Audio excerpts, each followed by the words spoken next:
Hello everyone, welcome to my channel. My name is Ari, and today we're going to have some more stories about our toxic life. But before we start, it would be so much appreciated if you would subscribe to my channel, like the video, if you enjoy it, and maybe leave a comment down below. These simple clicks would mean a lot to the future of this channel and really reward the effort that I put in every day. And now without further ado, let's go. Today's first story. In this story, OP and their girlfriend quickly transitioned from a casual to a serious relationship, regularly testing for STDs. OP tested positive for trichomoniasis. They discovered their girlfriend had the same infection, despite claiming otherwise. They uncovered her affair with another man and informed his wife, leading to their separation. Now let's get into the story. We met on a dating app and things quickly escalated from casual to serious between us. We only ever wanted to spend time with each other.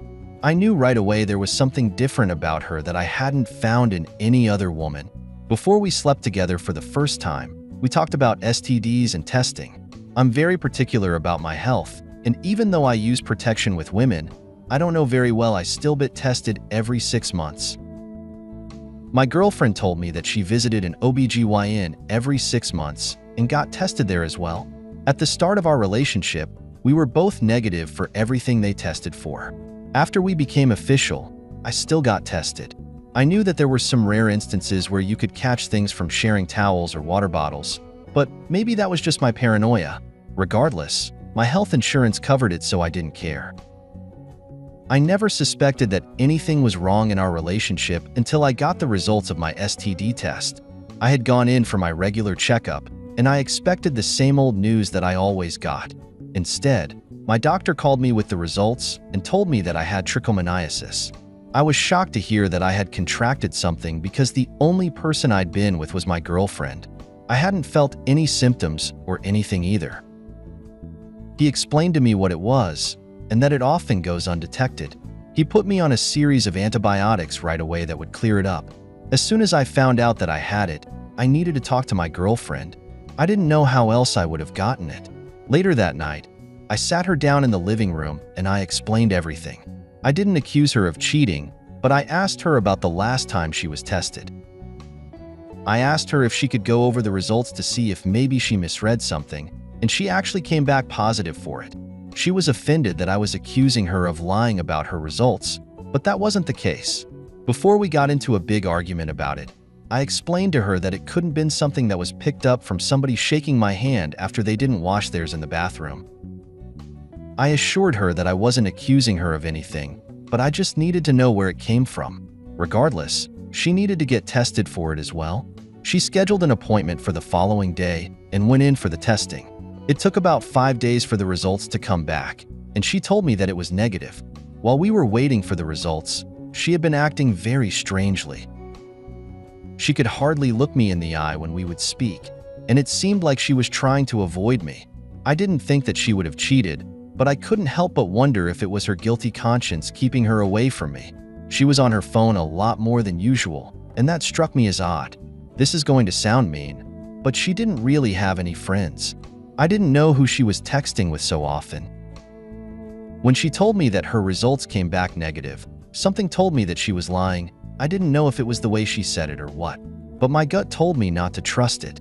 I knew that she got an email with the results in them, so the first chance I had to take a look for myself, I found the email to read them. Through the email, I found out that she was lying. She had the same STD as me. The thing about it is, I would have understood if she had it. If I had it for a while without knowing, I could have transmitted it to her.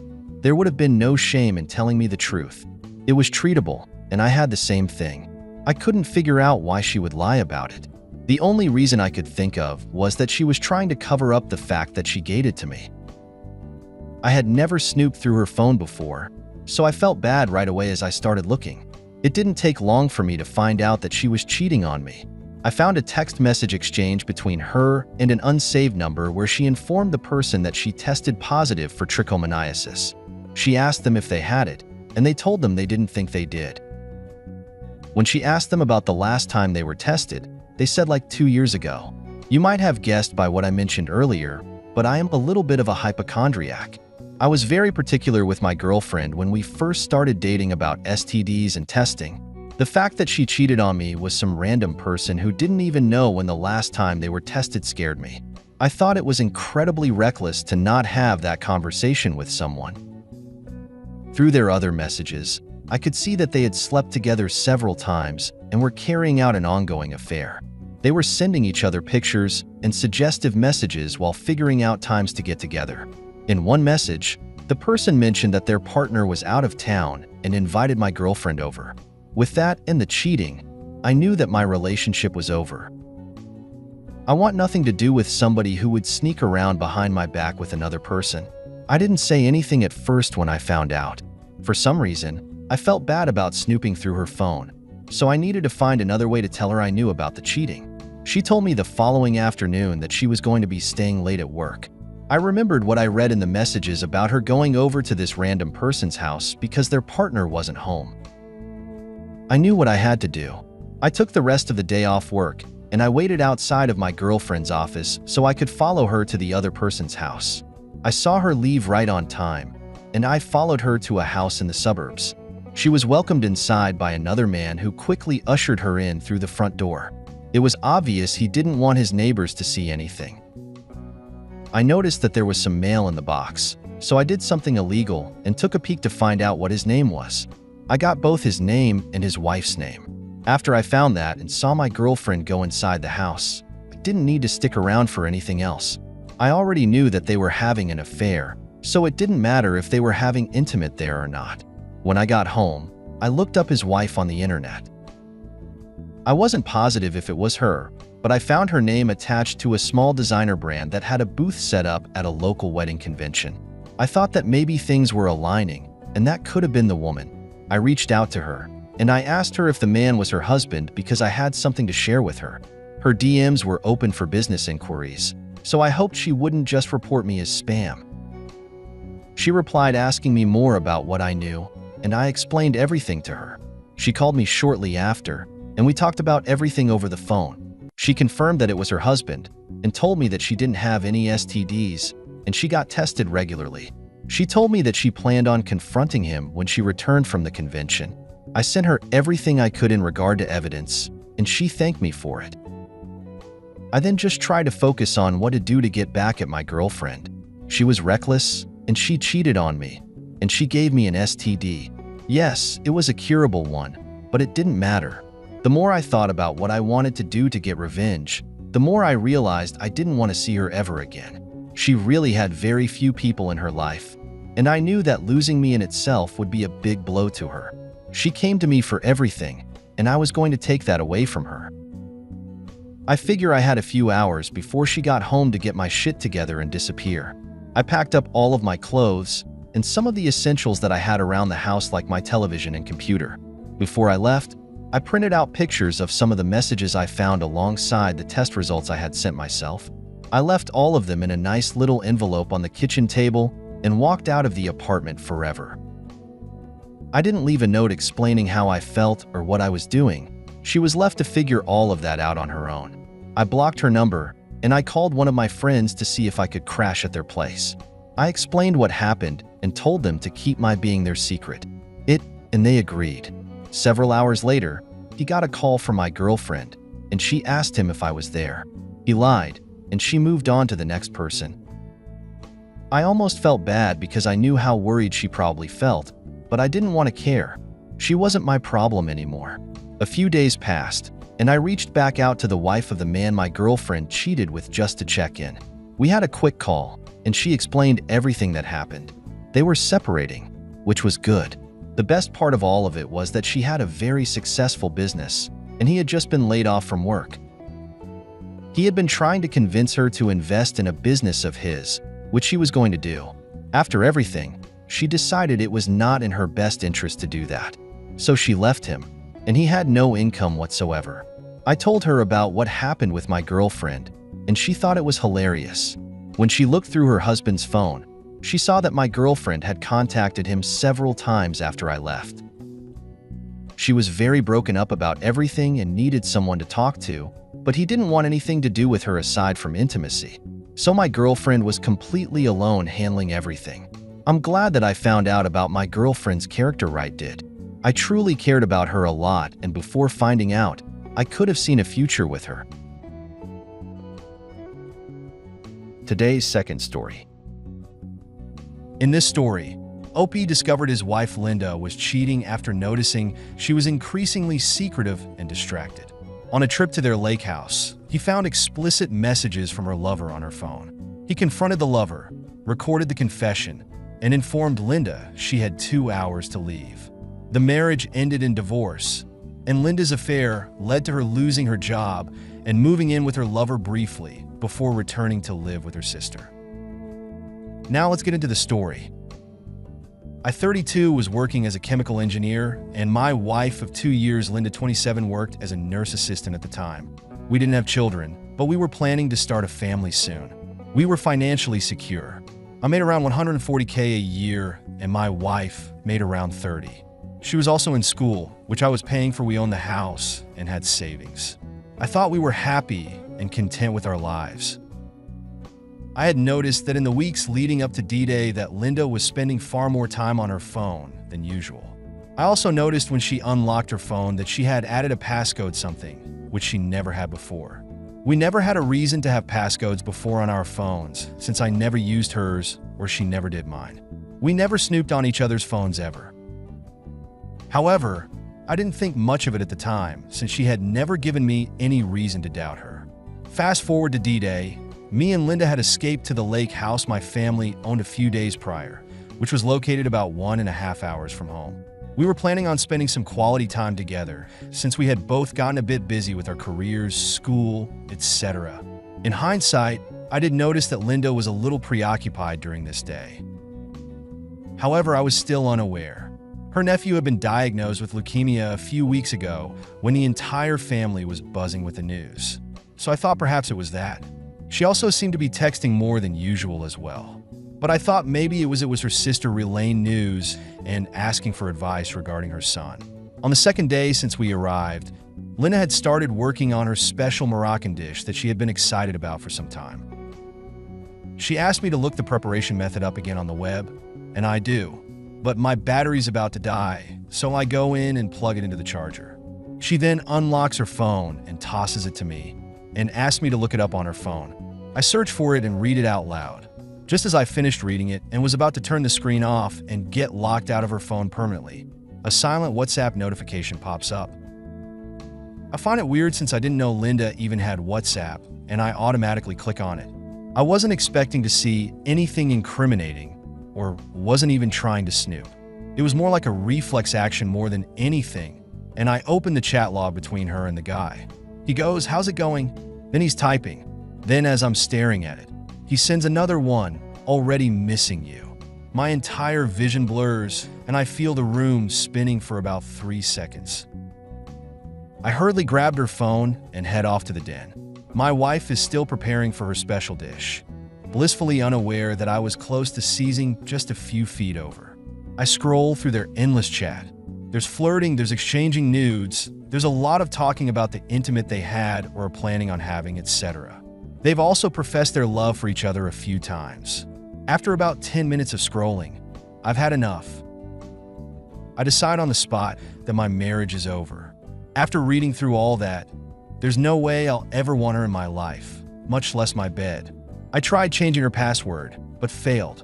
So I changed the screen sleep time of her phone to never. Then grabbed my car keys and her phone and head out. On the way, I uttered something about grabbing some toiletries that I had forgotten to bring along from a store half a kilometer away. She says something back. I barely register what it is. As I get behind the wheel, I feel a strange sense of serenity as the fog lifts and my mind clears. I stop shortly after just out of reach of the lake house and text the guy we're coming home. Ben has a work emergency. Let's meet at their usual hangout at 12. And I drive. I drive for nearly 2 hours, but it feels like an eternity. I arrived at their usual hangout, which is a coffee shop close to her school. I wait in the car to kill the time till 12. At around 11:45 the guy arrives. I recognize him from his selfies. He looks young, younger than my wife too, and fresh. I immediately get out and head inside fast. As soon as he enters, I do too. And I wrap my arm around his shoulders. He jumps and turns his head towards me. My face is literally inches from his, and his pupils dilate as he recognizes me. Whatever he was about to say died on his lips. I grip his shoulders tight and direct him to a nearby table. He looks like he's about to have a panic attack. I calmly take her phone and press record and ask him to start from the beginning. He starts to protest, but I say he's blown my marriage up. This is the least he could do. They were introduced by one of their mutual friends. They went from acquaintances to friends really fast, and within weeks they were in bed. This had been going on for 10 months. All this time she had been, and I had been talking about starting a family. She was screwing him. He went on and on about their escapades, the lies, the deceit. But I just tuned it out for the rest of the time. I had heard enough. After he finishes, he starts apologizing. He's sorry he tore my marriage apart, but he's in love with her and he sees a future with her. She's the one. I tell him fine. He can have her. I have no use for her anymore. I don't want someone's leftovers. Then I thank him. I thank him for helping me see what a skank she is before I put a bun in her oven. I thank him for the 18 years of child support I will be paying. I then tell him her location and ask him to go get her. Then I head out. I head straight home. While on my way, Linda calls me from the landline and she's in hysterics. She asks where I was, that she was worried sick I had gotten into an accident. She tried to call me but couldn't find her phone, but then remembered there's a landline. I calmly tell her I'm on my way home and ask her to pack her shit and come home straight away. She freaks out and starts rambling by hang up. She tries calling several times, but I don't answer. She then calls her own phone, probably to locate it, thinking it's still in the house, but I let it ring too. I get home and get busy. I call my best bud and bawl like a freaking baby. He was a solid support, and he says he'll make some calls around and get back to me. Meanwhile, I screenshot the chats between her and her lover and send them to my phone. I also send all the pics and videos of them. Then I change her Facebook status to single. I then created a post on her profile quoting one of her texts to the guy. So what's the lie I'm going to tell Ben today? So I can come screw you with a heart eyes emoji. Then I head over to her IG and add one of their selfies where they look intimate to her IG story. I activate the notification sounds and leave her phone on the tabletop. It doesn't take very long for the phone to buzz nonstop with messages and reactions from confused family and friends. I figure Linda must already be on the way back and her lover on the way to the lake house if he's actually going to fetch her. Either way, they're going to miss each other. Then my friend gets back from his lawyer friend, who's ready to clear up a bit of his schedule to create a wiggle room for me. So I head out immediately, and my friend arrives too. House is in my name, and so are the savings. As per the infidelity clause, I won't have to pay her alimony. Proving the infidelity would be a walk in the park.